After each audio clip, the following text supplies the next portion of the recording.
Mahdi ഇമാം പുറപ്പെടാറായി എന്നതിന്റെ പ്രധാന അടയാളങ്ങളിലൊന്നാണ് ഡമസ്കസിന്റെ ഭാഗത്ത് നിന്ന് പുറപ്പെടുന്ന ചില പതാകകൾ. കഅബുൽ അഹ്ബാർ റളിയല്ലാഹു അൻഹു പറയുന്നു, ഷാമിലെ ഡമസ്കസ് ഭാഗത്ത് നിന്ന് ചില പതാകകൾ മുന്നോട്ട് വരുന്നതാണ് ഇമാം മഹ്ദിയുടെ ആഗമനം അടുത്തെത്തിയിരിക്കുന്നു എന്നതിന്റെ ഒരു പ്രധാന ലക്ഷണം. അവരുടെ മുൻനിരയിൽ ഖിന്ദ ഗോത്രക്കാരനായ ഒരു മുടന്തൻ നിലയുറപ്പിച്ചിരിക്കും. പാശ്ചാത്യർ ഈജിപ്തിന്റെ മേൽ ആധിപത്യം സ്ഥാപിച്ചാൽ അന്ന് ഷാം നിവാസികൾക്ക് ഭൂമിയുടെ ഉൾവശമായിരിക്കും നല്ലത്.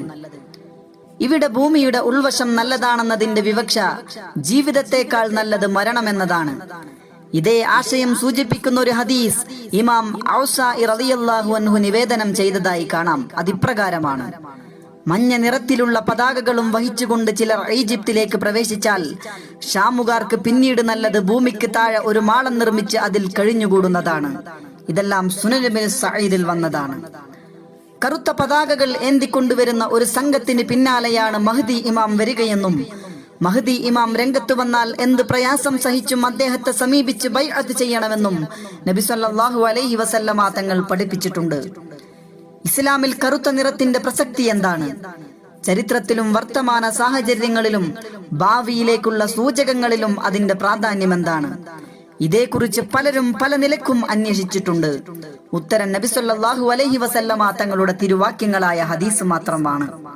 വർത്തമാന കാലത്ത് ഇസ്ലാമിനും ലോക മുസ്ലിങ്ങൾക്കും ഏറ്റവും അധികം ചീത്തപ്പേരുണ്ടാക്കിയ ഇറാഖിലെ IS എന്ന് പറയുന്ന ഇസ്ലാമിക് സ്റ്റേറ്റ് എന്ന ഭീകര സംഘടന അവരുടെ കറുത്ത കൊടിയും വേഷവിധാനവുമായിരുന്നു ചർച്ചകളിലെ കേന്ദ്രബിന്ദു.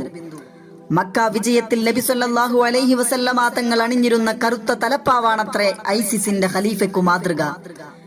ഇമാം മഹ്ദി റളിയല്ലാഹു അൻഹുവിന്റെ അടുത്ത പിന്തുണക്കാരുടെ വേഷമായ കറുപ്പിനെയും ഈ ഭീകര സംഘടന ഉപയോഗിക്കുന്നുണ്ട്.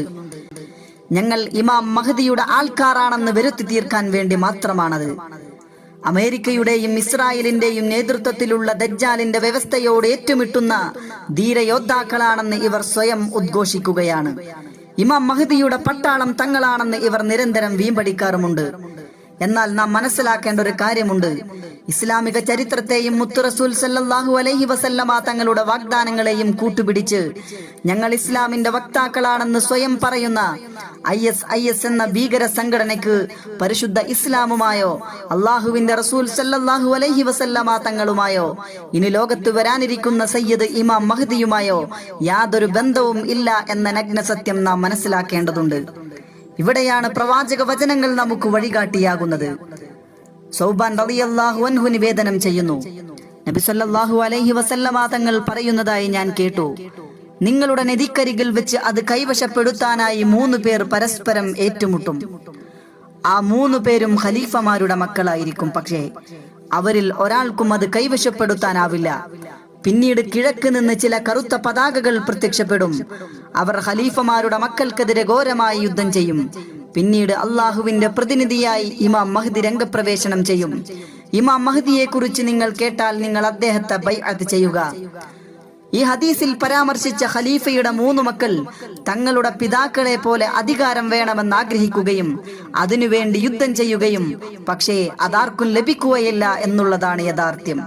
നിങ്ങളുടെ നിധികൾ എന്ന നബിവചനത്തിന്റെ ഉദ്ദേശം കഅബാലയത്തിനുള്ളിലെ വിലപിടിപ്പുള്ള വസ്തുക്കളാണെന്നും രാജ്യത്തിന്റെ ഭരണമാണെന്നും യൂഫ്രട്ടീസ് നദിയിൽ മറഞ്ഞുകിടക്കുന്ന നിധികുംഭങ്ങളാണെന്നും ഹദീസ് വ്യാഖ്യാതാക്കൾ ഭിന്നഭിപ്രായക്കാരാണ്.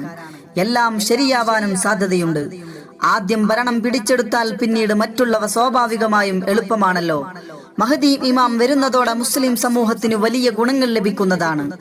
പ്രധാനമായും ഭിന്നിച്ച് വിഘടിച്ച് നിൽക്കുന്ന വിശ്വാസി സമൂഹം ഇമാം മഹ്ദിയുടെ വരവോടെ ഒരൊറ്റ നേതാവിന് കീഴിൽ സംഘടിത ശക്തിയായി മാറും. ഐക്യമാണല്ലോ ഏറ്റവും വലിയ അനുഗ്രഹം. അതിനു പുറമെ രാജ്യത്ത് നീതിപൂർവമായ ഭരണം നടക്കും. ക്ഷേമവും ഐശ്വര്യവും കളിയാടും.